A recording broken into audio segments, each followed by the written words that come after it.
এই হালার লিটন রে বহু কষ্টে ধরে আপনার কাছে নিয়ে আসছি, আজকে ওর বিচার আপনি করবেন। হ্যাঁ ভাই, বিচার করতে হবে ভাই। আমার কাছে তোরা বিচার দিস? হ্যাঁ, আমি অন্য নামে বিচার পাইছি। হ্যাঁ, আচ্ছা আচ্ছা, তুই কি লিখে মানুষের কাছ থেকে এরকম ধার করস?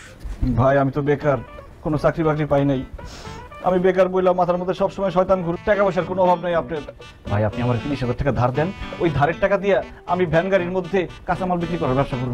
আমরা ওরে নিয়ে আইছি আপনার কাছে যাতে আমরা আমাদের ধারের টাকাটা ফেরত পাই, উল্টা হালে এখন আপনার কাছে ধার চাইতেছে। আপনি আমার ব্যবসা করার টাকা দিলে আমি মন দিয়ে ব্যবসা করুম, কারো কাছে টাকা পয়সা ধার চাবো না।